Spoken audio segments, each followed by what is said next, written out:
one of those, by chance, who when you watch other hockey teams, meaning non-Penguins, playing against each other, especially in the highest stakes games, who goes, yeah, that player right there, I'd really like to see that one in black and gold. Good morning to you. Good Tuesday morning. I'm Dejan Kovacevic of DK Pittsburgh Sports. This is Daily Shot of Penguins. It comes your way bright and early every weekday. If you're into football and or baseball, I also offer daily shots of Steelers and Pirates in the same place that you found this. Game 6 of the Stanley Cup Final is tonight between the Panthers and the Oilers in Sunrise, Florida, with the defending champs in position to become back-to-back champs.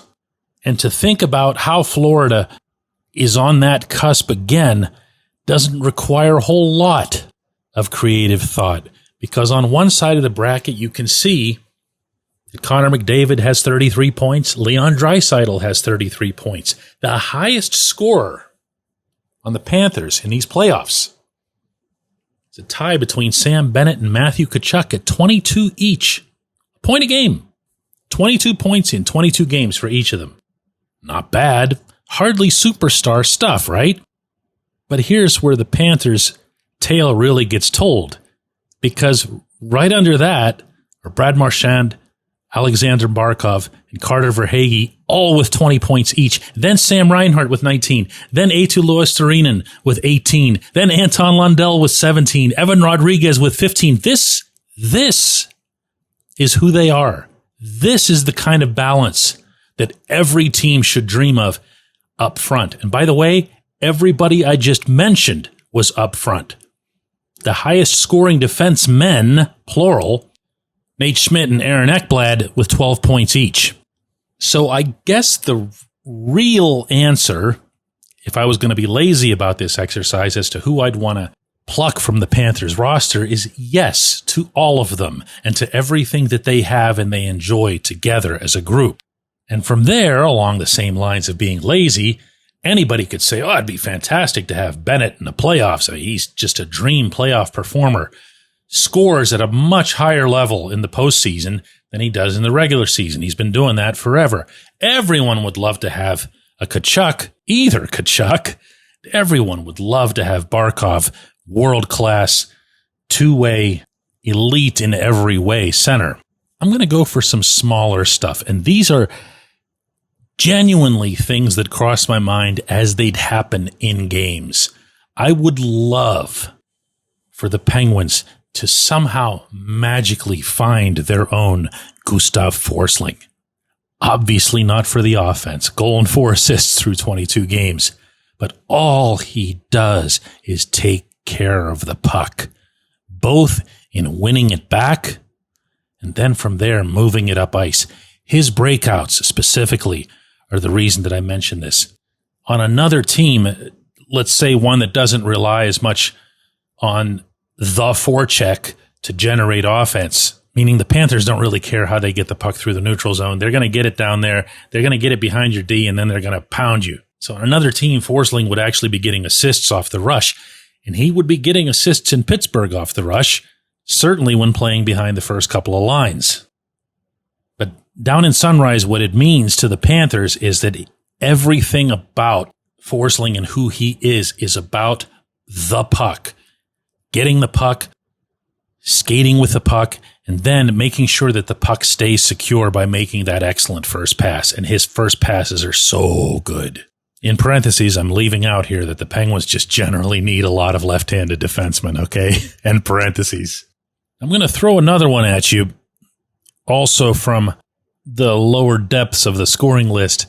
That's Jonah Gadjevich. I don't know how many people ever even paid attention to this dude before these playoffs. He was part of Florida's roster last season, only played in half the games, 2 goals, 2 assists, didn't participate in the cup run. But this year at age 26, well, he again played only half of Florida's games in the regular season, 42, 4 goals, 0 assists, -7 rating, didn't distinguish himself. But he gets to the playoffs, and he is just an SOB. And I mean that in only the best way. He's 6'3", 211, not shy at all about using it, and he's effective enough through his physicality and through other skills that are important to forechecking, notably what it is that you do with the puck when you win it, that he contributes to the whole Paul Maurice wear the other guys down philosophy. He becomes a real identity or fabric type. Gadjevich is the classic example of recognizing when your team is a legit contender and recognizing what's missing toward pushing it to the next level. And from there, recognizing that it doesn't necessarily take a whole lot of assets to find those guys. You just have to make sure you're sniffing them out correctly. Gadjevich, if you go back, he had some time with the Sharks and the Canucks. He was up and down in the American League. And when Bill Zito signed him for the Panthers, it was to a 1-year AHL deal with Charlotte, Panthers affiliate. That was in the summer of 2023.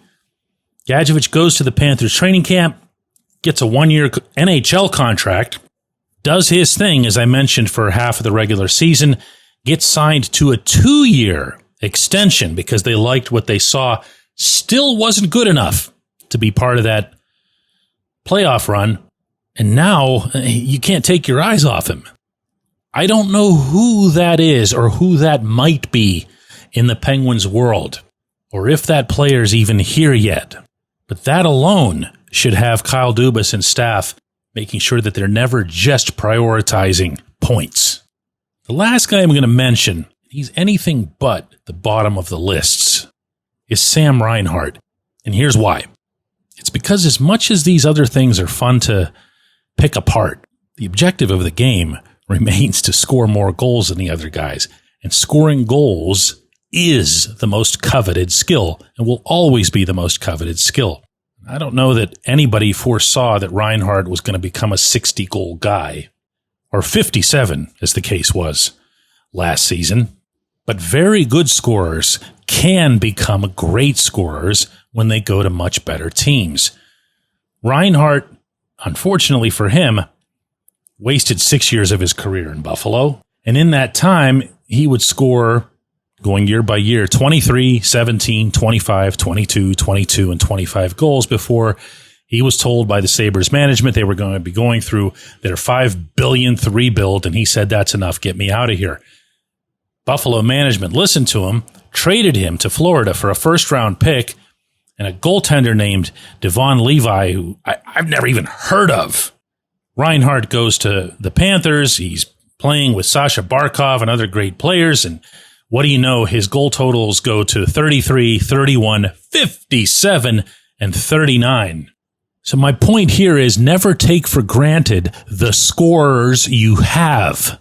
And, by the way, never become so bad that you're Buffalo and that players would love to leave, because that perfectly sets the stage for trades that are this terrible. And if you haven't read through my code yet, what I'm saying here is don't be trading Brian Rust and or Ricard Raquel just because you think you're in some kind of phase right now. What they do and what they did this past season remains the most precious commodity in the industry. Your chance of getting even one player back in deals like those who will ever have a 30-goal season are infinitesimal. When we come back, J1Q. This episode is brought to you by Bet Online, your number one source for all your summer sports needs this season, from Major League Baseball, golf, NHL, NBA playoffs. Get the latest odds and lines, including all team matchups, player props, odds on just about everything that's out there. Head to the website today or use your mobile device to get in on the action. Bet Online, where the game starts.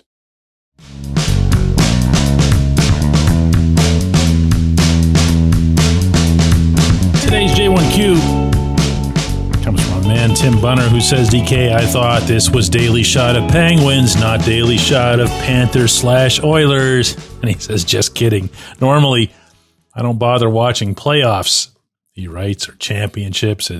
any of that once the Pittsburgh teams are out. But this Stanley Cup final has been unreal. Every shift is can't miss hockey. You know, Tim, I couldn't agree with you more with every syllable of that.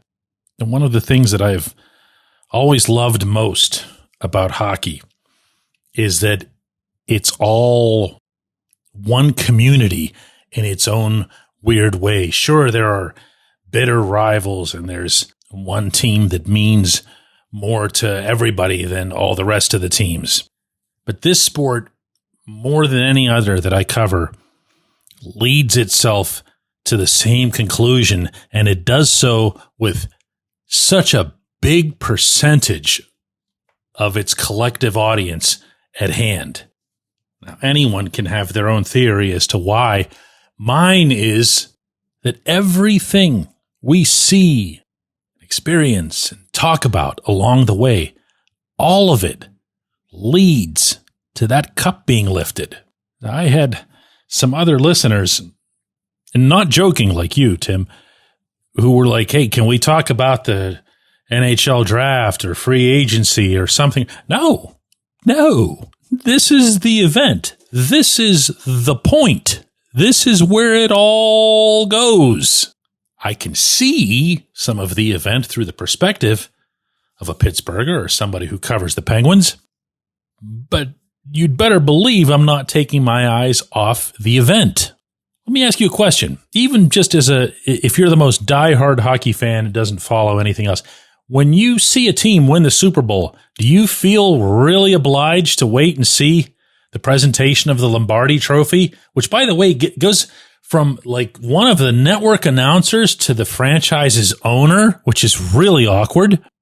Or how about after the World Series is won, when the commissioner, who was excoriated a few years back in referring to that awful trophy as a hunk of metal, and he presents the trophy to the owner, but there's also an announcer involved, and it's not just the magnificence, the size, the bulk, the stature, the status of the Stanley Cup that makes it special. It is the ceremony. Yes, most unfortunately, Gary Bettman is involved, but at least it's not Joe Random CBS announcer. And after the boos die down, the captain comes over and the whole mood changes, whether it's a home or road championship. The owners aren't out there. The owners' wives aren't out there. The owners' husbands aren't out there if it's a female owner.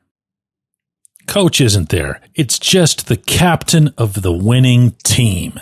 In so many ways, it's so perfect. But more than that, to reiterate, it's about the whole hockey world coming together at the part that matters the most. My mind isn't on the draft. I'm sorry. The draft is one of about 1 billion things that leads to this. This is the goal. This is the punctuation. And when the series is being played at this level, this is the best, man. It's just the best. I appreciate you, Tim. I appreciate everybody listening to Daily Shot of Penguins. We'll be back with another one of these tomorrow.